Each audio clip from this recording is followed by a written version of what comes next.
Good morning po sa bawat isa sa atin. Tayo ay magsisimula na sa ating pong devotion ngayong umaga na matatagpuan po sa Luke chapter 5. Tayo po ay magsimula na. Luke chapter 5, ang ating pong devotion ngayon. Good morning po ulit. And let's pray. Diyos na makapangyarihan, dakila sa lahat, maraming salamat po sa panibagong araw na kayo po ang nagkaloob sa amin. Salamat po sa panibagong lakas, Panginoon. At ang aming pong hiling, Panginoon, na ngayong umaga ay samahan niyo po kami at huwag niyo po kaming pababayaan, Panginoon. Maraming salamat, Lord God, dahil kayo po, Panginoon, nagbibigay sa amin ng lakas. Salamat, Lord, sa panibagong hininga at panibagong buhay. Panginoon, namin pong inilalapit din yung mga kababayan po namin na nasalanta ng bagyo, Panginoon. Ingatan niyo po sila, abutin niyo po sila, at i-comfort niyo po sila, Panginoon. Patuloy ka pong mangusap sa amin, sa aming devotion. Continue to bless us and be with us. In Jesus' name we pray. Amen. Amen. Luke chapter 5 po. Magandang umaga po ulit sa ating lahat. Ang Luke chapter 5 ay isang mahabang chapter din, no? Na dito po ay nakapaloob yung mga na kagaya ng pagtawag sa unang apat na alagad, no? Yun po yung sila Pedro, doon po sa malaking huli po nila, no? Tapos, after that, pinagaling ni Jesus yung isang ketongin, and then yung pagpapagaling sa isang paralitiko, yung nagbutas po sila ng bubong, and then yung pagtawag po kay Levi, at saka yung mga katanungan tungkol po sa pag-aayuno. Yun po yung mga laman ng buong chapter 5, but we are going to focus sa verse 12 hanggang 26. Ito po ay isang maikling devotion na magpapaalala sa atin, ako ba ay willing ngayong araw na ito? Ayun po yung title ng ating pong devotion. Am I willing today? Willing po ba tayo? Willing po ba ako ngayong araw na ito? When we first encounter the love of God and choose to follow Him, para nga sa akin, ito po yung isa sa pinaka-the best days ng buhay ko. O maaari, ng buhay po nating lahat. When we choose to follow the Lord, yun yung pinaka-mahalagang araw at bahagi ng buhay po natin. And we know that being His disciples, alam po natin yung definition ng disciple. The disciples, the one who knows and follows Jesus, the one who is being changed by Jesus, and he is continue to be committed, to the mission of Jesus. And at yun po yung definition ng Bible, which is nangyari doon po sa buhay po nila Pedro, Ayun nga po yung Matthew 4:19, And dito po sa Luke chapter 5, matatagpuan natin yung sinabi ni Jesus din sa kanila na ngayon din ay gagawin ko kayo mga mamamalakaya ng mga tao. But my question is for everyone for this morning is, let us be willing, Am I willing? Are you willing today? Ano po ba yung mga willing ngayon? Number 1 is to be a blessing. Are you willing to be a blessing and not a burden? Number 2, to be part of a solution and not a spectator. Ayun yung mga willing tayo ngayong araw. Willing ba ako na maging pagpapala? At willing ba akong maging bahagi ng isang solusyon? Sa verse 12 to 16, makikita po natin dyan yung pinagaling ni Jesus ang isang ketongin. Nang si Jesus ay nasa isang bayan, nakakita siya ng isang lalaking ketongin, nagpatilapay ito sa kanya at nakiusap, Panginoon, kung nais po ninyo, kung ako'y inyong mapagaling at magagawang malinis. Hinawakan siya ni Jesus sa sinabi, nais ko, gumaling ka at luminis. You see, yung pag-ask ng tulong ng isang ketongin, dahil sa kanyang sitwasyon, siya po ay, masabi po nating left behind by the society. Hindi siya pinapansin, hindi siya inaaruga dahil sa kanyang physical condition. And when we try to put ourselves dun sa kanyang sitwasyon, maaaring masabi po natin na kawawang-kawawa po tayo. Ano? Bakit? Kasi walang pumapansin sa atin kung tayo yon, no? Kaya kung tayo nga po yun, makikita natin na nakakaawa talaga at kalunos-lunos yung kanya pong sitwasyon. Dahil sa hindi siya pinapansin, hindi siya inaaruga ng kanyang society, dahil meron siya nakakahawang sakit. And because of their culture, ganun po talaga yung magiging treatment sa kanya. Kaya nga, sinabi niya dito, Lord, if you will, Lord, kung nais po ninyo, ako'y inyong mapagaling at magagawang malinis. And look at Jesus' response. Nais ko, no? Gumaling ka at luminis. Naalala ko yung isang bata na nakasalubong ko before, nung ako po ay nasa Malolos. Naglalakad ako papauwi ng bahay. Malayo pa lang, parang lungkot-lungkot na ng mukha niya. Parang sabi ko, ano kayang meron sa bata na to? Parang pupungay-pungay lumakad. Parang wala sa katinuan yung paglalakad niya. Pero ang bata niya pa, siguro I think mga nasa 7 to 8 years old lang siya. Tapos nung nagkasalubong kami, ang banggit niya sa akin, Kuya Peng, yung pagkain. Nagulat ako kasi sabi niya, hindi pera yung hinihingi niya, pagkain. Sabi ko, patay, sabi ko gano'n sa kanya, wala akong pera. Wala akong mabiling pagkain mo. Tapos, lumagpas na siya sa akin, tapos sabi ko, yung mukha niya, lalong nalungkot.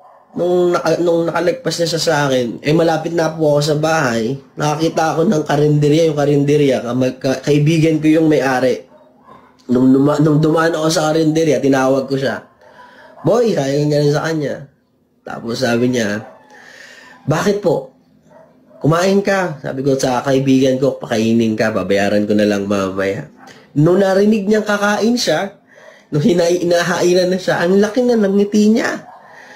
Ang laki na ng ngiti niya kasi masawa. Siguro sa ilang oras na siyang hindi kumakain. At siguro pakiramdam niya sa wakas, makakakain na ako. Ano po ibig sabihin? No? Kung gusto po nating ngayong araw na maging blessing. No? Kasi si Jesus Christ, ang sabi niya, gusto ko, nais ko, willing ako. No? Anong ibig sabihin po nun? Sa buhay po natin, maaaring ngayong araw na ito, mayroong someone na lalapit sa atin. Someone na magbibigay sa atin ng pagkakataon na maging pagpapala. But the question is, willing po ba tayo ngayong araw na ito na maging pagpapala? No? Hindi lang po ngayong araw na ito, kundi araw-araw sa buhay natin. Am I willing to be a blessing and not a burden? No? Siguro yung bata na yon yung nakakasalubong ko, matinda na yung burden niya. Even kagaya dito sa yung lalaking ketongin, matindi na yung burden niya araw-araw. And Jesus chose to become a blessing sa kanyang sa ketongin na ito at hindi isang burden, hindi isang pabigat, no? Kaya mga kapatid, ngayong umaga ang challenge sa atin, let us be willing to become a blessing sa mga taong nakapaligid po sa atin. Ano? Marami po dyan, tetestingin talaga ng Lord yung ating pong compassion sa mga tao. No? And I believe marami po sa atin nagpa-practice po ng compassion na ito. Let us be blessing today, mga kapatid. And pangalawa po, to be part of a solution, not just an spectator. No? Minsan, habang si Jesus ay nagtuturo, may mga pareseyo at mga tagapagturo ng kautusan na nakaupo doon, sila'y galing sa bawat bayan ng Galilea at Judea at Jerusalem. Taglay ni Jesus ang kapangyarihan ng Panginoon upang siya'y magpagaling ng mga may sakit. Dumating ang ilang lalaking may dalang isang paralitiko na nakaratay sa higaan, sinikap nilang makapasok sa bahay upang mailagay ang may sakit sa harapan ni Jesus. Ngunit, wala silang madaanan dahil sa dami ng tao, kaya't umakyat sila sa bubungan at binakbak ito at binaba sa harapan ni Jesus ang paralitikong nasa higaan. Na makita ni Jesus ang kanyang pananampalataya, sinabi niya sa paralitiko, kaibigan, pinapatawad ang iyong mga kasalanan. Nakaka-amaze din yung bagay na to. Kasi yung sabi sa ibang English version, sila po ay apat na magkakaibigan, ano? At dito po ay makikita po natin na talagang gumawa sila ng solusyon. Ano? Hindi po sila basta nanood na lang o hinayaan na lang yung ganoong sitwasyon. Gumawa sila ng solusyon para mailagay yung kanilang kaibigan, yung kanilang kakilala doon sa harapan ng sa paanan ng ating pong Panginoon. Even to the point of butasin yung bubong. Ano? Gumawa po sila ng solusyon. Kaya makikita natin dito na talagang dahil sa pagmamahal, gumagawa sila ng solusyon. Now, ang tanong ngayong umaga mga kapatid, willing po ba tayo na maging bahagi ng solusyon? At hindi lang basta tagapanood lang. Kasi kung tutuusin, pwede naman nilang ipila na lang o kaya hintayin si Jesus Christ lumabas dun sa bahay na kinalalagyan ni Jesus Christ by that time. Hintayin na lang lumabas. Pwede naman yun Kasi kung nakita nila na maraming tao, pwede naman nilang, sige, hintayin na lang natin dito Pero hindi. May urgency kasi silang inaharap yung kanilang kaibigang paralitiko at nais nila talaga with all their heart, nagumaling yung kaibigan nila. Kaya gumawa sila ng kanilang paraan. Sa kanilang paraan, doon na-bless si Jesus Christ. Sabi doon, nang makita ni Jesus ang kanilang pananampalataya siya, hindi po yung paralitiko lang yung nananampalataya. Kasama yung kanyang mga kaibigan, nagagaling yung paralitiko. Nang nakita ni Jesus Christ yung kanilang pananampalataya, anong sinabi niya? Sinabi niya sa paralitiko, kaibigan, pinapatawad na ang iyong mga kasalanan. No? Naging bahagi sila ng isang solusyon, hindi lang sila basta nanood lang. Gumawa sila ng paraan, Hindi nila basta inayaan yung kanilang kakilala, yung kanilang kaibigan na maging na maging paralitiko lang. Gumawa sila ng solusyon, inilapit nila sa atin pong Panginoon. Kapatid, maging bahagi po tayo ng solusyon ngayong araw na ito at sa araw-araw ng buhay natin. Hindi lang tayo basta tagapanood lang. Hindi tayo basta nagbabantay lang, nag-o-observe lang, kundi tayo ay bahagi ng isang solusyon. No? Bakit? Kasi ang daming mga maaaring ngayong araw na to, may mga challenges tayong dadaanan. Maaaring may mga pagsubok tayong dadaanan. But, let us be a solution doon sa mga kapatid natin, sa mga kaibigan natin, sa mga pamilya natin. Let us be a solution. Huwag tayong tagapanood lang. Hindi tayo tagapanood lang. Tayo ay bahagi ng solusyon. Alam niyo po kung bakit? Kasi tayo ay mga anak ng Diyos. No? Kaya kahit anumang problema ang daanan natin, kagaya ng apat na ito, gayahin natin yung kanilang abilidad na gumawa ng paraan. No? Hindi po habang buhay ay tayo ay nasa ibaba. Ika nga, di ba? Gagawa tayo ng kapaparaanan para umangat yung ating estado ng buhay. And of course, God will gonna bless us. Pagpapalain tayo ng Diyos. May pabor siyang nakalaan para sa iyo at para sa akin. Pero maging bahagi tayo ng solusyon. No? Hindi tayo, isipin nyo, kung yung apat na magkakaibigan na to yung may dala sa kanya, isipin nyo po kung tinamad. Isipin nyo na lang kung hindi sila gumalaw, hinayaan nila yung kaibigan nila na yun, na maging ganun yung sitwasyon, may mangyayari po ba? I don't think so na may mangyayari. Bakit? Kasi hindi nila ala silang action no? Dahil nga sa dami ng tao, talagang pagkakaguluhan. Pero pwede po yun. Matatagalan nga lang yung healing. O kaya tatimingan nila si Jesus.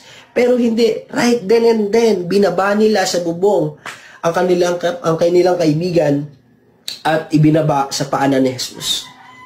Kapatid, maging bahagi po tayo ng solusyon ngayong araw. No? Kaya yung tanong, am I willing today? Willing po ako. Yes, Lord. Willing akong maging bahagi ng maging pagpapala at maging bahagi ng isang solusyon.